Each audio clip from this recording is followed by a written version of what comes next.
আসসালামু আলাইকুম দর্শক, স্বাগত জানাচ্ছি আরটিভি রাতের সংবাদে। আপনাদের সঙ্গে রয়েছি আমি আফসানা সুরাইয়া। দেশ পরিচালনার সুযোগ পেলে সবার আগে রাষ্ট্র পুনর্গঠনের কাজ করবে বিএনপি। মানুষের ভাগ্য পরিবর্তনই বিএনপির লক্ষ্য, এমন মন্তব্য করলেন বিএনপির ভারপ্রাপ্ত চেয়ারম্যান তারেক রহমান। যশোর জেলা বিএনপির দ্বিবার্ষিকী সম্মেলনে ভার্চুয়ালি যুক্ত হয়ে তিনি একথা বলেন। যশোর প্রতিনিধি বিএম ফারুকের সহায়তায় মাহিন আরাফাতের রিপোর্টে বিস্তারিত। দীর্ঘ ১৬ বছর পর যশোর জেলা বিএনপির সম্মেলনে ভার্চুয়ালি যুক্ত হন বিএনপির ভারপ্রাপ্ত চেয়ারম্যান তারেক রহমান। তার বক্তব্যে উঠে আসে নির্বাচন, দেশ পরিচালনা সহ নানা গুরুত্বপূর্ণ বিষয়। সমগ্র বাংলাদেশের মানুষ জানে বিএনপি একটি বিশাল দল। তারেক রহমান বলেন, এখন অনেকেই সংস্কারের কথা বলছেন, কিন্তু একমাত্র বিএনপি স্বৈরাচারের রক্তচক্ষু উপেক্ষা করে ২.৫ বছর আগে দেশ পুনর্গঠনের কথা বলেছে, ৩১ দফা ঘোষণা করেছে। তাই ভেঙে পড়া রাষ্ট্রকে গঠন বিএনপির পক্ষেই সম্ভব। আমাদের মূল লক্ষ্য, আমাদের রাজনীতির মূল লক্ষ্য হচ্ছে বাংলাদেশ এবং বাংলাদেশের জনগণ। সেজন্যই সবার আগে উপস্থাপন করেছিলাম কিভাবে আমরা রাষ্ট্রকে মেরামত করতে চাই, রাষ্ট্র কাঠামোকে মেরামত করতে চাই, কিভাবে ভেঙে পড়া প্রতিটি প্রতিষ্ঠানকে আবার মেরামত করতে চাই, এবং যে রাষ্ট্র কাঠামো মেরামতের মাধ্যমে দেশ এগিয়ে যাবে বা দেশের মানুষের ভাগ্যের পরিবর্তন হবে। বিএনপির ভারপ্রাপ্ত চেয়ারম্যান বলেন, অন্তর্বর্তী সরকারের মূল কাজ একটি নিরপেক্ষ নির্বাচন দেয়া। নির্বাচনে জয়ী হলে বিএনপি দেশকে পুনর্গঠন করবে। নির্বাচনের মাধ্যমে বাংলাদেশ জাতীয়তাবাদী দল এই দেশের মানুষের সমর্থন নিয়ে সরকার গঠনে সক্ষম হলে একটি রাজনৈতিক দল হিসাবে আমাদের সবচাইতে প্রথম এবং সবচাইতে জরুরি, সবচাইতে মূল্যবান কাজ হচ্ছে দেশকে পুনর্গঠন করা। জনগণের সমর্থন নেই এমন কোনো কাজ বিএনপি করে না বলে মন্তব্য করেন তারেক রহমান। বিএনপি একমাত্র দল যারা কোনো ডিনাইলে থাকে না, অর্থাৎ আমাদের ভিতরে যদি কেউ অন্যায় করে তার বিরুদ্ধে আমরা ব্যবস্থা গ্রহণ করি। মাহিন আরাফাত, আরটিভি। দীর্ঘদিন ধরে রাজনৈতিক দলগুলোর লড়াইয়ের চূড়ান্ত পর্যায়ে ছিল জুলাই আগস্টের আন্দোলন। এই অর্জন রক্ষার্থে সবাইকে ঐক্যবদ্ধ থাকার আহ্বান জানালেন বিএনপি মহাসচিব মির্জা ফখরুল ইসলাম আলমগীর। বিকেলে শ্যামলীতে বেসরকারি বিশ্ববিদ্যালয়ে ছাত্র দলের আরেক অনুষ্ঠানে দলটির স্থায়ী কমিটির সদস্য আমির খসরু মাহমুদ চৌধুরী বলেন, ক্ষমতার ভূত এই সরকারের উপরেও চেপে বসেছে। ক্ষমতায় আসতে হলে ভোটের মাধ্যমে আসতে হবে। বিস্তারিত দেখুন জাকারিয়া খানের রিপোর্টে।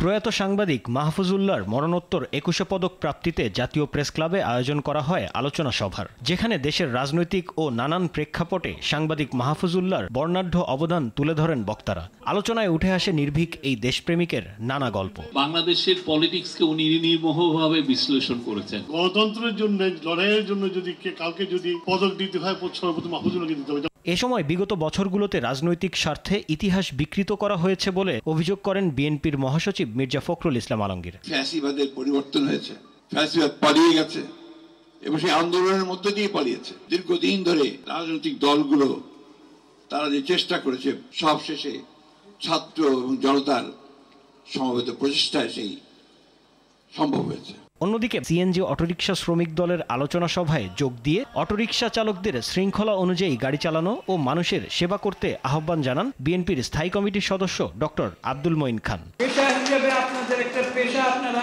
সেই দায়িত্ব আপনাদের আছে, তার সঙ্গে যেটা যুক্ত হয়েছে আমি বিশ্বাস করি আপনারা কিন্তু মানুষকে সেবা দিচ্ছেন, এবং এই যে বিশেষ বিশেষ সমাজের মানুষ তাদেরকে কিন্তু বিশেষ সেবা দিচ্ছেন। বিকেলে রাজধানীর শ্যামলীতে জুলাই আগস্ট গণ অভ্যুত্থানে বেসরকারি বিশ্ববিদ্যালয়ের শিক্ষার্থীদের অবদান নিয়ে আলোচনা ও সদস্য ফর্ম বিতরণ করে ছাত্রদল। এ সময় বিএনপির স্থায়ী কমিটির সদস্য আমির খসরু মাহমুদ বলেন, জুলাই আগস্টের এই আন্দোলন একটি গোষ্ঠী নিজেদের করে ক্ষমতায় বসেছে। ক্ষমতা দখল ও টিকে থাকার এই মানসিকতা স্বৈরাচার শেখ হাসিনারই পুনরাবৃত্তি। দখল করা এটা তো হাসিনার প্রক্রিয়া, কেমন জানি মনে হচ্ছে আবার সেই ভূত ফেরত এসেছে আমাদের। ক্ষমতার ভূত এই সরকারের ওপরেও চেপে বসেছে মন্তব্য করে আমির খসরু বলেন, ক্ষমতায় আসতে হলে নির্বাচনের মাধ্যমে সঠিক প্রক্রিয়ায় আসতে হবে। গণতান্ত্রিক আমি সমস্ত শক্তিকে। জাকারিয়া খান, আরটিভি। যে কাজ করলে দেশ ছেড়ে পালাতে হয়, রাজনীতিবিদদের সে ধরনের কর্মকাণ্ড থেকে ফিরে আসার আহ্বান জানালেন জামায়াত ইসলামীর আমির ডক্টর শফিকুর রহমান। দুপুরে লক্ষ্মীপুর আদর্শ সামাদ সরকারি উচ্চ বিদ্যালয় মাঠে জামায়াতের জনসভায় তিনি এ আহ্বান জানান। তিনি বলেন, চাঁদাবাজি আর দখল বাণিজ্য করা মানে জুলাই শহীদের রক্তের সাথে বেইমানি করা। এ সময় আগামী নির্বাচনে ইসলামী আদর্শের দলকে ভোট দেবার আহ্বান জানান জামায়াত আমির। এদিকে চাঁদপুরে জামায়াতের আয়োজনে এক পথসভায় আমির বলেন, জনদুর্ভোগ নিরসনে স্থানীয় নির্বাচন আগে দিতে হবে, তবে জাতীয় নির্বাচনের আগে জনগণ চায় কিছু মৌলিক সংস্কার হতে হবে।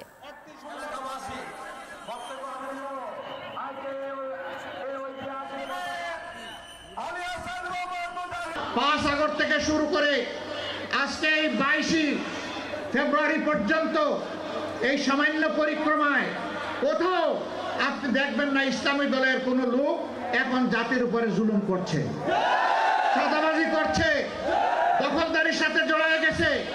কোথাও দেখবেন না।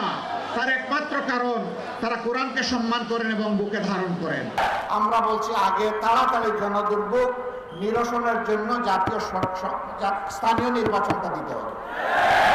স্থানীয় নির্বাচন হলেই জনগণের এই দুর্ভোগটা কাটবে, তারপরে অবশ্যই জাতীয় নির্বাচনও দিতে হবে।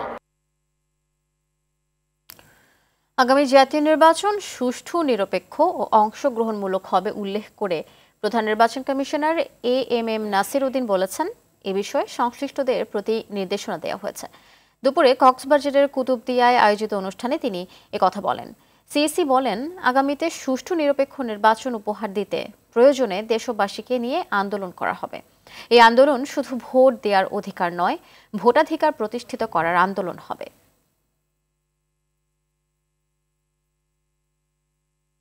আমাদের সরকারিভাবে সরকারের নির্দেশে চলার কোনো ইচ্ছা বা সুবিধা আমাদের নাই। আমরা আইন দ্বারা বাইরে, শাসনতন্ত্র দ্বারা বাইরে, আমাদেরকে স্বাধীনভাবে চিন্তা করতে হয়। সুনামগঞ্জের শান্তিগঞ্জে পূর্ব ঘোষণা দিয়ে সংঘর্ষে জড়ায় বিএনপি ও আওয়ামী লীগের নেতাকর্মীরা।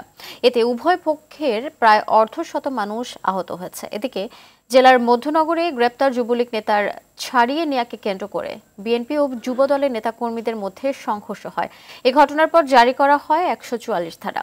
জেলা প্রতিনিধিদের তথ্যছবিতে জানাচ্ছেন সৈয়দ মাহমুদ। সুনামগঞ্জের শান্তিগঞ্জের ঠাকুরভোগ গ্রামে ইউনিয়ন বিএনপির সভাপতি নূর মিয়া ও আওয়ামী লীগের সহসভাপতি সুফি মিয়ার মধ্যে দীর্ঘদিন ধরেই বিরোধ চলছিল। এরই মধ্যে সকালে গ্রামের লোকজন নিয়ে সিন্নি খাওয়ার আয়োজন করা হয়। প্রত্যক্ষদর্শীরা জানায়, সিন্নি বিতরণের সময় তুচ্ছ ঘটনাকে কেন্দ্র করে হয় সংঘর্ষ। দেশীয় অস্ত্র হাতে ঘণ্টাব্যাপী চলা সংঘর্ষ নিয়ন্ত্রণে আসে পুলিশের হস্তক্ষেপে। এ সময় আহত অন্তত অর্ধশত মানুষকে সুনামগঞ্জ সদর হাসপাতাল ও Sylhet MAG Osmani medical college হাসপাতালে পাঠানো হয়। ঘটনার পর একজনকে আটক করে পুলিশ। এর আগে গেল বৃহস্পতিবারও দুপক্ষের মধ্যে উত্তেজনা দেখা দেয়।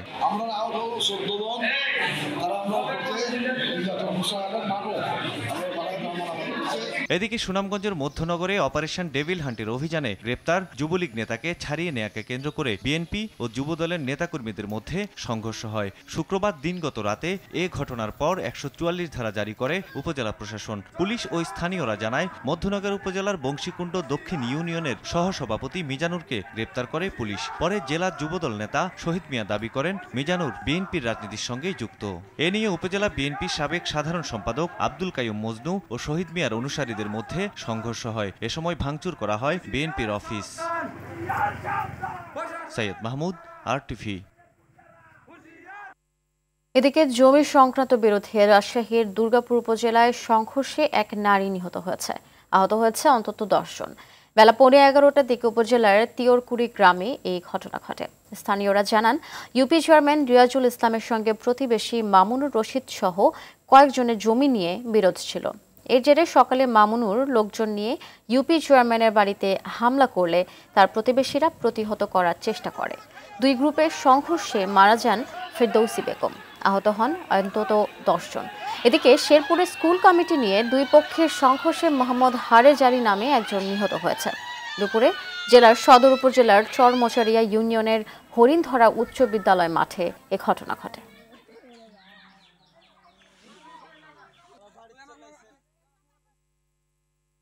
ঝিনাইদহের শৈলকুপায় 3 জনকে গুলি করে হত্যা করা হয়েছে। গেল রাত 12টার দিকে উপজেলার রামচন্দ্রপুর গ্রামের শ্মশানঘাট এলাকা থেকে তাদের মরদেহ উদ্ধার করা হয়। পুলিশ জানায়, রাত 8টার দিকে শ্মশানঘাট এলাকায় গুলির শব্দ শুনতে পায় স্থানীয়রা। পরে পুলিশ ঘটনাস্থলে পৌঁছে 3 জনের মরদেহ উদ্ধার করে। ঘটনাস্থল থেকে 2টি মোটরসাইকেল উদ্ধার করা হয়। নিহতদের একজন হরিণাকুণ্ড উপজেলার বাসিন্দা হানিফ। তিনি পূর্ব বাংলা কমিউনিস্ট পার্টির নেতা ছিলেন। বাকিদের পরিচয় জানা যায়নি। এদিকে ঘটনার দায় স্বীকার করে গণমাধ্যম কর্মীদের হোয়াটসঅ্যাপে খুদে বার্তা পাঠিয়েছে চরমপন্থী সংগঠন জাসদ।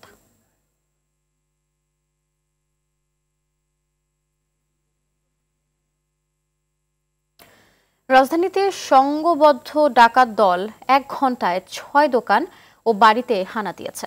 শুক্রবার ভোর রাতে মিরপুর 10 নম্বর এ ব্লকের 20 নম্বর লেনে এই ঘটনা ঘটে। আতঙ্কিত ব্যবসায়ী ও সাধারণ মানুষ। ঘটনার একদিন পর মিরপুর মডেল থানায় একটি মামলা হয়েছে, তবে এই বিষয়ে পুলিশের কোনো কর্মকর্তার বক্তব্য পাওয়া যায়নি। দীপ্ত চন্দ্র পালের রিপোর্টে বিস্তারিত। শুক্রবার রাত 4:20 সিসিটিভি ফুটেজে দেখা যায় একটি প্রাইভেট কার থেকে 3 ব্যক্তি নেমে মামুনি স্টোর নামে একটি মুদি দোকানের তালা কাটা শুরু করেন। পরে তালা কাটা শেষে সেখান থেকে চলে যায় তারা। এর কয়েক মিনিট পর আবার তারা ফিরে আসেন এবং শাটার খুলে ক্যাশ বাক্স, সিগারেটের প্যাকেট সহ মূল্যবান সামগ্রী লুট করে গাড়িতে তোলেন। দেখা যায় একজনের পায়ে কেটস, পরনে সবুজ স্যুট, হাতে ধারালো অস্ত্র। 4:20 থেকে 4:40 মধ্যে আমার দোকান সহ এই এলাকায় 5 থেকে 7টা বাড়ি এবং ব্যবসা প্রতিষ্ঠানে এই দুর্বৃত্তরা গণ ডাকাতি করেছে আর কি। তো ডাকাত দল আমার এখান থেকে নগদ টাকা, মালামাল সহকারে প্রায় 2 লক্ষ টাকার উপরে নিয়ে গেছে। শুধু এই দোকানেই না, আশপাশের 200 গজের মধ্যে মোট 5টি দোকান ও একটি বাসায় এভাবেই ডাকাতি করে সংঘবদ্ধ ডাকাত দল। ভুক্তভোগীরা জানান, আইন শৃঙ্খলা বাহিনীর গাফিলতিতেই এমন ঘটনা ঘটেছে। আমার দেখা গেছে যে ভিতরে 2 জন ছিল আর বাইরে একজন, আর গাড়িতে একজন ছিল বসা, মোট 4 জন। পুলিশের টহল একটু ঘাটতি হালকা আছে। আর একটু টহলটা বাড়ালে, একটু মনে করেন যে একটু নিরাপত্তাটা একটু জোরদার করলে, সামনে তো আমাদের ব্যবসার সিজন, তাহলে আমাদের মনে করেন যে নিরাপত্তাটা নিশ্চিত হইলে আমরা একটু ঠিকমতো ব্যবসা করতে পারব। এমন ঘটনায় আতঙ্ক ছড়িয়ে পড়েছে এলাকাবাসী ও ব্যবসায়ীদের মধ্যে। সে আতঙ্কে আছি না, যে কোনো সময় আমারও তো বিপদ হতে পারে। আমি চাই যে প্রশাসন টহল একটু বাড়ায় দিক, যাতে আমাদের এই সমস্যাটা, বিশেষ করে রাত 12টার পর থেকে যদি আজান পর্যন্ত একটু ঘোরাফেরা করে পুলিশ, তাহলে মনে হয় আমাদের জন্য একটু ভালো। সেটা তো আমাদেরটাও হতে পারতো, ভয় তো অবশ্যই একটু একটু আছে। আমি চাই আইন শৃঙ্খলা আরও বেশি করে বাড়ুক, ঠিক আছে? প্রশাসন বেশি করে টহল দিলে আমাদের এটা হইব না। ডাকাতের ঘটনায় মিরপুর মডেল থানায় মামলা হয়েছে। এলাকাবাসীর দাবি, দ্রুত আসামিদের গ্রেপ্তারের পাশাপাশি নিরাপত্তা ব্যবস্থা জোরদার করার। দীপ্ত চন্দ্র পাল, RTV, ঢাকা। ঠিকাদার পদ্ধতি বাতিল করে চাকরিতে স্থায়ীকরণের দাবিতে জাতীয় প্রেস ক্লাবের সামনের 2 সড়ক অবরোধ করে আউটসোর্সিং কর্মচারী কল্যাণ পরিষদের কর্মচারীরা। এ সময় ছত্রভঙ্গ করে দেয় পুলিশ। এতে কয়েকজন আহত ও বেশ কয়েকজনকে আটক করা হয়। পুলিশ বলছে, ভোগান্তি সৃষ্টি করায় এই পদক্ষেপ নিতে বাধ্য হয়েছে। আগামীকাল সকালের মধ্যে সরকারের পক্ষ থেকে আলোচনার ডাক না পেলে সারা দেশে কর্মবিরতির হুঁশিয়ারি দিয়েছেন আউটসোর্সিং এর কর্মীরা। সাদিয়া কানিজের রিপোর্ট, জানাচ্ছেন মাহিনা রাফাত। পুলিশের মারমুখী অবস্থানে এভাবেই দিকবিদিক ছুটতে থাকে আন্দোলনকারীরা। জলকামান আর সাউন্ড গ্রেনেড নিক্ষেপের কয়েক মিনিটের মধ্যে ফাঁকা হয়ে যায় রাস্তা। এর আগে বিকেল থেকে জাতীয় প্রেস ক্লাবের সামনে 2 রাস্তায় অবস্থান নেয় বাংলাদেশ আউটসোর্সিং কর্মচারী কল্যাণ পরিষদের কয়েক হাজার কর্মকর্তা কর্মচারী। এর ফলে সচিবালয় ও আশেপাশের এলাকায় সৃষ্টি হয় তীব্র যানজট। ঠিকাদার পদ্ধতি বাতিল করে সব কর্মচারীকে স্ব প্রতিষ্ঠানে চাকরিতে স্থায়ীকরণের দাবি জানান আন্দোলনকারীরা। একটাই দাবি, এই দালাল বাদ দিতে হবে। এই দালাল আমাদের টাকা নিয়ে জায়গা, আমরা আর থাকতে চাই না। আমাদের এই টাকাতে আমার বউ বলে আমার চলে না। বেতন দেয় না আমাদের ঠিক মতন, আমরা বৈষম্য শিকার। মাতৃত্বকালীন আমাদের কোনো ছুটি নাই নারীদের, এবং সরকারি অফিসে যারা রাজস্ব খাতে চাকরি করে তাদের সব সুবিধা পায়, কিন্তু আমরা কোনো সুবিধা পাই না। এ সময় জনভোগান্তি এড়াতে সড়ক ছেড়ে দেওয়ার অনুরোধ জানায় পুলিশ। না মানায় এক পর্যায়ে আন্দোলনকারীদের উপর জল কামান দিয়ে পানি এবং সাউন্ড গ্রেনেড নিক্ষেপ করে পুলিশ সদস্যরা। এ সময় বেশ কয়েকজন আহত ও আরো কয়েকজনকে আটক করা হয়।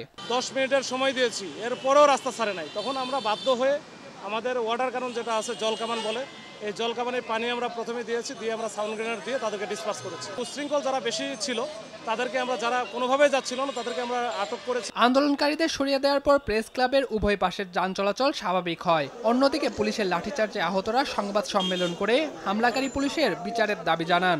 শান্তিপূর্ণ মহাসমাবেশের ডাক দিছিলাম, তাদের এই দাবির সঙ্গে একত্রতা প্রকাশ করে সহায়তার আশ্বাস দেন জাতীয় নাগরিক কমিটির নির্বাহী সদস্য ও শ্রমিক সেলের সম্পাদক মাজহারুল ইসলাম ফকির।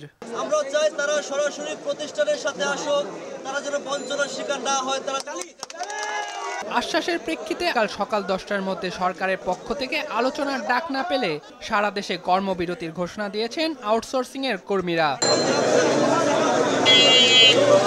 মাহিনা রাফাত, RTV, ঢাকা। পরিবার কেন্দ্রিক কোনো রাজনীতি থাকবে না, যোগ্য নেতৃত্বকে পথ ছেড়ে দেয়াই হবে নতুন রাজনৈতিক দলের বৈশিষ্ট্য, জানালেন নাগরিক কমিটি মুখ্য সংগঠক সার্জিস আলম। যৌক্তিক সব সমালোচনা মেনে নেওয়া হবে জানিয়ে তিনি বলেন, মাইনাসের পলিটিক্স আগামীর বাংলাদেশে আর থাকবে না। সন্ধ্যায় রাজধানীর চীন মৈত্রী সম্মেলন কেন্দ্রে সশস্ত্র বাহিনীর অবসরপ্রাপ্ত সদস্যদের সঙ্গে মত বিনিময় সভায় একথা বলেন তিনি।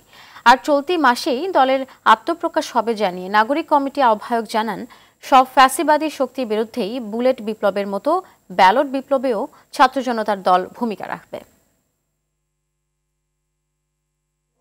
এক্স আর্মি ফোর্স, বিভিন্ন নেভি, নেভাল এবং আমাদের এয়ারফোর্স যারা অ্যাক্টিং রয়েছেন, যারা এই গণঅভ্যুত্থানকে আমাদেরকে যথেষ্ট সাপোর্ট দিয়েছেন, আপনাদের এই সাপোর্ট জারি রাখবেন। ভবিষ্যতে ইনশাল্লাহ আমরা বাংলাদেশের পক্ষে কাজ করে যাব। বাপ নেতা হলে ছেলে নেতা হবে, এই ট্রেডিশন আর থাকবে না। আপনি যদি যোগ্য হন তাহলে আপনাকে আমরা আমাদের চেয়ার ছেড়ে দিতে বাধ্য থাকব। আমরা যদি ঐক্যবদ্ধ থাকি, ওই দালালদের, ফ্যাসিস্টদের প্রোপাগান্ডা সকল কিছুকে উপেক্ষা করে আগামীর বাংলাদেশ আমরা ঐক্যবদ্ধভাবে গড়ব। সে পর্যন্ত আমাদের এই লড়াই চলবে। বিপুল উৎসাহ উদ্দীপনার মধ্যে দিয়ে অনুষ্ঠিত হলো উত্তরা কাজী স্টিলের হালখাতা উৎসব। বেঙ্গল সিমেন্টের পরিবেশনায় উত্তরা কমিউনিটি সেন্টারে এই শুভ হালখাতা অনুষ্ঠিত হয়। এ সময় কাজী স্টিলের চেয়ারম্যান তোফাজ্জল হোসেন, ব্যবস্থাপনা পরিচালক তজিরুল ইসলাম ও বেঙ্গল সিমেন্টের general manager Mobarak Ali Bhuiyan, senior manager Ariful Hasan, assistant manager Syed Mostakim Billal সহ অন্যান্য কর্মকর্তারা উপস্থিত ছিলেন। অনুষ্ঠানে ব্যবসার বর্তমান অবস্থান এবং ভবিষ্যৎ পরিকল্পনা নিয়ে আলোচনা করেন বেঙ্গল সিমেন্টের জেনারেল ম্যানেজার মোবারক আলী ভূঁইয়া। বাংলাদেশের রাজনৈতিক পরিস্থিতি শক্তিশালী করার লক্ষ্যে যুক্তরাষ্ট্রের দেয়া $29 মিলিয়ন এমন এক প্রতিষ্ঠানে দেয়া হয়েছিল যেখানে কাজ করত মাত্র 2 জন। শুক্রবার হোয়াইট হাউসের এক বৈঠকে এমনটাই জানান ডোনাল্ড ট্রাম্প। সমালোচনা করেন ভারতের ভোটার উপস্থিতি বাড়াতে $21 মিলিয়ন মার্কিন তহবিলের। এদিকে ট্রাম্পের বক্তব্য দুঃখজনক বলে মনে করছে দিল্লি। সামদানি প্রত্যয়ের রিপোর্টে বিস্তারিত। দ্বিতীয় মেয়াদে মার্কিন প্রেসিডেন্ট হিসেবে ক্ষমতা গ্রহণের পর থেকেই বাজেট ঘাটতি কমিয়ে অর্থ সাশ্রয়ে বেশ কিছু আলোচিত সমালোচিত পদক্ষেপ নিয়েছে ট্রাম্প প্রশাসন। এরই ধারাবাহিকতায় গেল সপ্তাহের রোববার ভারত ও বাংলাদেশ সহ 17টি দেশের আন্তর্জাতিক মার্কিন বৈদেশিক সহায়তা কর্মসূচি বন্ধের ঘোষণা দেয় ইলন মাস্কের নেতৃত্বাধীন ডিপার্টমেন্ট অফ গভর্নমেন্ট এফিসিয়েন্সি। শুক্রবার হোয়াইট হাউসে গভর্নরদের সম্মেলনে আন্তর্জাতিক তহবিল বাতিলের প্রসঙ্গ টেনে ট্রাম্প বলেন, বাংলাদেশের রাজনীতিকে শক্তিশালী করতে এমন এক প্রতিষ্ঠানে টাকা দেয়া হচ্ছিল যার নাম কেউ শোনেনি। $29 million to strengthen the political landscape in Bangladesh went to a firm that nobody ever heard of. বাংলাদেশের এমন এক প্রতিষ্ঠানকে টাকা দেওয়া হয়েছে যেখানে কর্মী 2 জন, তাও একেবারে $29 মিলিয়ন। ভাবতে পারেন। 10,000 there. And then we get $29 million from the United States government. There are 2 people working in that firm. 2 people. I think they're very happy. এ সময় ভারতের নির্বাচনে ভোটার উপস্থিতি বাড়াতে $21 মিলিয়ন মার্কিন তহবিলেরও সমালোচনা করেন Donald Trump. $21 million going to my friend. ভারতে voter উপস্থিতি বাড়াতে আমার বন্ধু নরেন্দ্র মোদীকে $21 মিলিয়ন দেওয়া হচ্ছিল, কিন্তু আমাদের দেশে ভোটার উপস্থিতি বাড়ানোর জন্য কেন নয়? আমিও তো চাই ভোটার বেশি আসুক। I want voter turnout too, Governor. এদিকে ভারতকে নিয়ে ডোনাল্ড ট্রাম্পের বক্তব্য দুঃখজনক ও অভ্যন্তরীণ রাজনীতিতে হস্তক্ষেপের শামিল বলে মন্তব্য করেছেন ভারতের পররাষ্ট্র মন্ত্রণালয়ের মুখপাত্র রণধীর জয়সওয়াল। এছাড়া এ ধরনের অর্থায়নের বিষয়ে দিল্লি অবগত নয় বলে দাবি জয়সওয়ালের। মার্কিন প্রশাসনের এ ধরনের মন্তব্য অত্যন্ত দুঃখজনক। অর্থায়নের বিষয়টি খতিয়ে দেখছে নির্দিষ্ট কর্তৃপক্ষ। তদন্তের আগে আর কোনো মন্তব্য করতে চায় না। These are obviously very deeply troubling. We just had the highest poll numbers I've ever had. Samdani প্রত্যয়, RTV। কুষ্টিয়ার ভেড়ামারা উপজেলার গোলাপনগরের জিয়া মাঠে আরাফাত রহমান কোকো স্মৃতি ফুটবলের জমজমাট ফাইনাল খেলা অনুষ্ঠিত হয়েছে। ফাইনালে পাবনা জেলা ফুটবল একাদশের মুখোমুখি হয় শক্তিশালী বগুড়া সুমন ফুটবল একাদশ। ব্যান্ড পার্টির তালে তালে উপচে পড়া দর্শকদের উপস্থিতিতে উত্তেজনাপূর্ণ খেলায় 2-1 গোলে পাবনা ফুটবল একাদশ চ্যাম্পিয়ন হয়। শনিবার বিকেল 4টায় ফাইনাল খেলার উদ্বোধন করেন ভেড়ামারা উপজেলার বিএনপির সদস্য সচিব মোহাম্মদ শাহজাহান আলী। খেলা শেষে বিজয়ীদের মধ্যে ট্রফি ও পুরস্কার বিতরণ করেন অতিথিরা। দর্শক, রাতের সংবাদ এই পর্যন্তই। মধ্যরাতের সংবাদ 1টায় দেখার আমন্ত্রণ রইল। ধন্যবাদ সবাইকে সাথে থাকার জন্য।